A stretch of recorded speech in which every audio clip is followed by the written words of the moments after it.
Kulungan ang bagsak ng isang lalaki matapos maaresto kaugnay ng pagnanakaw ng tinatayang 120,000 halaga ng pera sa isang construction office sa Albuquerque, Bohol.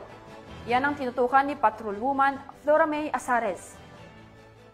Arestado ang 29 anyos na lalaki matapos masangkot sa insidente ng pagnanakaw sa opisina sa isang construction company sa Barangay Bahi, Albuquerque, Bohol, bandang alas 11:45 ng umaga noong Hunyo 24 ng taong kasalukuyan.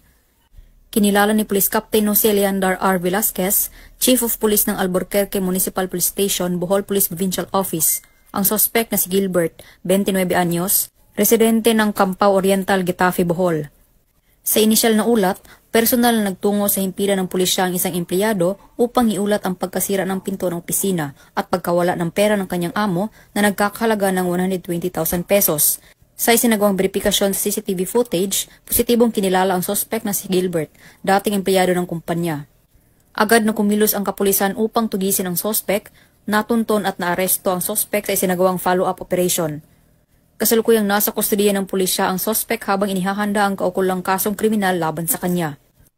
Ang matagumpay na operasyon ay patunay lamang na ang mga kapulisan ng Central Visayas ay nagpapakita ng kanilang dedikasyon sa pagsugpo ng anumang uri ng kriminalidad tungo sa isang mapayapa at ligtas na bagong Pilipinas. Mula dito sa Central Visayas, ako ang inyong PNN correspondent, Patrolwoman Flora May Azares, alagad ng batas, tagataguyod ng Balitang Pulis.